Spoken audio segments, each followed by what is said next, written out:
Гарисизлик берген кең имканиятлар бүгін жаслар тұрмысында. Олар көркем өнер дүниясында бұл сөзлерді хақиқат көз алдымызда нәтижелері табыслары менен дәлелемекте. Опера һәм бақсышылық көркем өнеріне қанегелестірілген мектеп интернаты оқушылары жақында Ташкент қаласында өткерілген таңлауда жоғары орындар алуға мияссар болды. Ташкент қаласында болып өткен Ахаңилар жиласы көрік танлауында мен сыйлы бірінші орынды алуға мияссар болдым. Һәм бұл көрік танлауда мен Құрбанбай Заридиновтың Бүлбүл қосығын атқарып шықтым. Және Ахаңилар жиласы республикалық танлауында мен көплеген достар арттырдым. Ұстазым Айгүл апа Тыныбаеваға көп рахмет айтамын. Маған көплеген ариялар, романстар үйретіп һәм тәжірибелерді арттырдым. Бұл таңлау арқылы мен өзіме сенімді, сабырлықты үйрендім. Еледа менің ұстазымнан алатұғын білімлерім көп, һәм де сол еледа көплеген таңлауларға қатынасамын деген үміттемін.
Талант инсанға берілген иләһи сезім. Ол жүректен шығып, кеуілерге жетіп барады.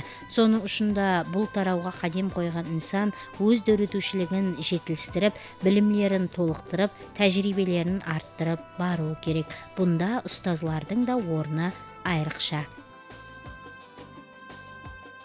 Осы конкурсқа қатынасқан оқушым Назарова Сабрина осы мектепке келерін алдын бұл жерде эстрада жөнелісі бойынша оқып келген.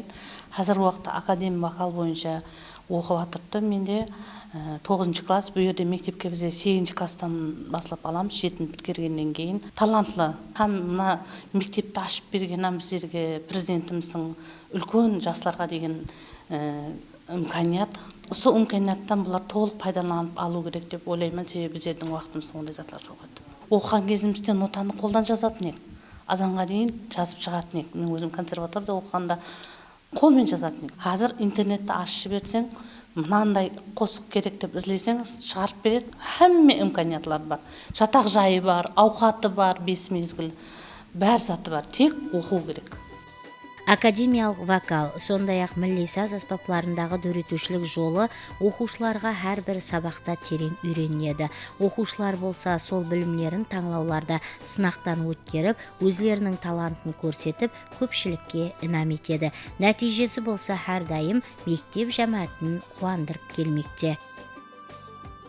Бұл жерге академ вокал бойынша тапсырып, кейін алам милли саз аспап бойынша қобыз аспабы өзіне тартты мені. Кейін мен бірінші ұстазым Қоңыратбаев Айдос ұстазымнан білімлер, дастанлар үйреніп атырман. Ташкент қаласында өткерілген таңлауда едіге дастаннан үзінді атқарып беріп, сыйлы бірінші орынды алуға мияссар болдым. Едіге дастан таңлауыма себеп қосықлары, насырлары өзім даусыма сай келді. Қанегелік сабақларымызда осы дастанларды үйреніп шықтық. Жырау деген ең бірінші оп, тамағын асырау керек. Екінші оп, көп дастанларды ядлау керек. Дастанларды ядлап болғаннан соң құр сөзбен емес, ішінен жүректен айту керек о дастанларды. Қаһармандық кітапларды оқу керек. Мен ұстазымдан елі үйренбеген көп затларым бар. Әммесін әсте ақын үйретіп келатырыпты ұстазым. Ұстазымдан мен Ершора, Едіге, Алпамыс, дастанлардың бәрін үйренгім келеді. Милли сазлар һәр кашан безгә тарихтан сөз ашады. Оны тыңлап отырып, әдебиятымыздың, мәдәниятымыздың ажайып мирасларын көз алдымызга келтіреміз. Қобыз, дутарам гіржекте жырланған, айтылған қосықлар бізді өтміш пенен байланыстырады. Таңлауда төрешілер оқушылардың бұл бағдардағы өнеріне жоғары баха берді. Бұл көрік таңлауға біздің мектебімізден көптеген оқушылар қатынасты. Солардың ішінде біздердің бағдарымыздан да шәкірттеріміз бар. Солардың ішінде мен өзім шәкіртім Әмир Бахадыр да қатынасып қайтты. Әмде сол Қарақалпақ милли бақсы кіржек аспабында қара жорға сазын атқарып, сыйлы 2-ші орынды алуға месар болды. Бұл Әмир Бахадыр оқушым келгеннен бастап осы кіржек аспабына қызығушылығы болды. Әмде сол 2-ші жылдан бастап кіржек саз аспабында сабақ өтіп жатырмыз. Қысқа уақыттың ішінде бірнеше республикалық таңдауларға қатынасып сыйлы орындарды алды. Алдыңғы жылда сол Ташкент қаласында өткерілген ижад бахары көрік таңдауында қатынасып 1-ші орынды алуға месар болды. Біздердің тарауда сол кіржекші болып кету үшін балаларға ең бірінші қойылатын талаптар есте сақтау қабілеті, есту қабілеті жүдә жоғары болу керек. Себебі кіржек аспабында перде болмағаннан кейін шеткен уақытта тыңлап шертіледі. Соның үшін жоғары есту қабілетіне ие болу керек.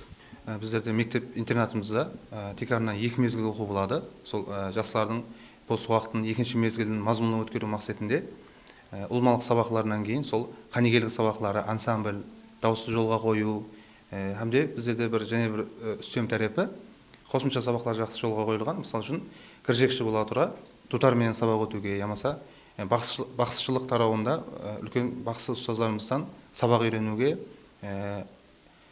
бір оқушының өзі екі қанегелікті алып кетуге мүмкіншілік жаратылған.